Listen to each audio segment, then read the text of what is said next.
जय हिंद दोस्तों, वंदे मातरम। स्वागत है आप सभी का आपके अपने YouTube channel Saraswati study research centre में। आज के इस वीडियो में हम मीराबाई जी का जीवन परिचय लेके आए हैं। इनका जीवन परिचय देखने से पहले कुछ महत्वपूर्ण बातें भी जानना बहुत ज़्यादा ज़रूरी है। तो आइए देखते हैं वो महत्वपूर्ण बातें। पहले मीराबाई जी का जन्म कब हुआ था और उनकी मृत्यु कब हुई थी, उनका जन्म स्थान कहाँ था, उनके पिता कौन थे, उनके पति कौन थे, उनकी भाषा कौन सी थी। उनका जन्म सन 1498 ईस्वी में हुआ था और उनकी मृत्यु सन 1546 ईस्वी में हुई थी। उनका जन्म स्थान चौकड़ी मेवाड़ राजस्थान में। उनके पिता रत्न सिंह जी थे। उनके पति भोजराज सिंह जी थे। उनकी भाषा ब्रज भाषा थी। तो आइए अब इनका जीवन परिचय स्टार्ट करें।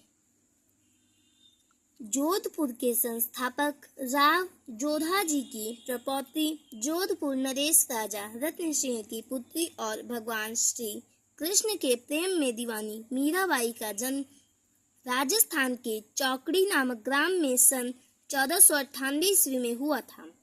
बचपन में ही माता का निधन हो जाने के कारण ये अपने पितामह राव दुदा जी के पास रहती थी और प्रारंभिक शिक्षा भी उन्हीं के पास रहकर प्राप्त की थी। राव दुदा जी बड़े ही धार्मिक एवं उदार प्रवृत्ति के थे, जिनका प्रभाव मीरा के जीवन पर पूर्ण रूपेण पड़ा था। 8 वर्ष की मीरा ने कब श्री कृष्ण को पति रूप में स्वीकार कर लिया, यह बात कोई नहीं जान सका। इनका विवाह चित्तौड़ के महाराजा राणा सांगा के ज्येष्ठ पुत्र भोजराज के साथ हुआ था। विवाह के कुछ वर्ष बाद ही मीरा विधवा हो गई। अब तो इनका सारा समय श्री कृष्ण भक्ति में ही बीतने लगा। मीरा श्री कृष्ण को अपना प्रियतम मानकर उनके विरह में पद गाती और साधु संतों के साथ कीर्तन एवं नृत्य करती। इनके इस प्रकार के व्यवहार ने परिवार के लोगों को और उन्होंने मीरा की हत्या करने का कई बार असफल प्रयास किया। अंत में राणा के दुर्व्यवहार से दुखी होकर मीरा वृंदावन चली गई। मीरा की कीर्ति से प्रभावित होकर राणा ने अपनी भूल पर पश्चाताप किया और इन्हें वापस बुलाने के लिए कई संदेश भेजे, परंतु मीरा सदा के लिए संसारिक बंधनों को छोड़ चुकी थी।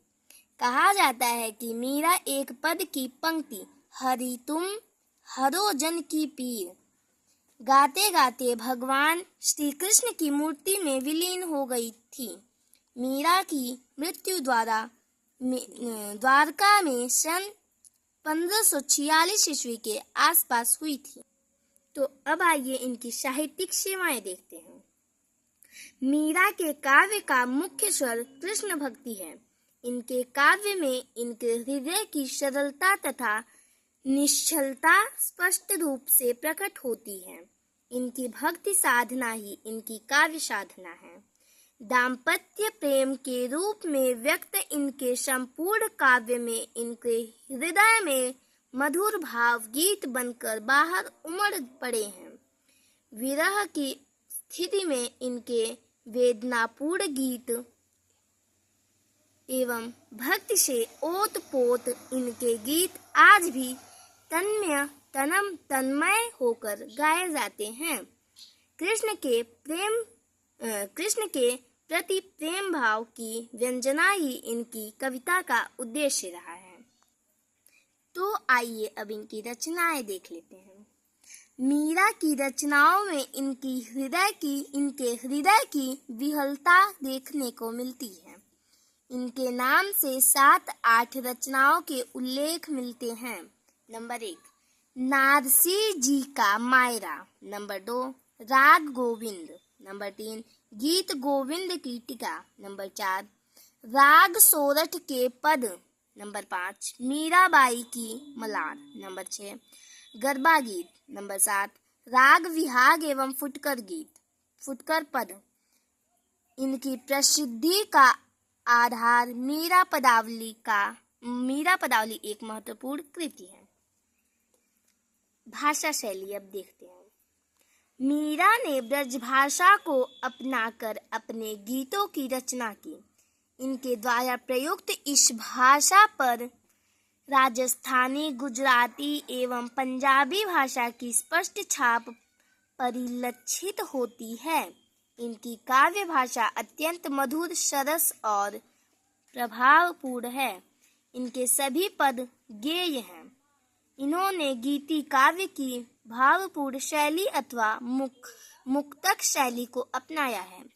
इनकी शैली में हृदय की तन्मयता, लयात्मकता एवं संगीतात्मकता स्पष्ट रूप से देखने को मिलती है। धन्यवाद आप लोगों का हमारी वीडियो देखने के लिए। हमारी वीडियो देख के इसको लाइक, शेयर, कमेंट और सब्सक्राइब जरूर करें।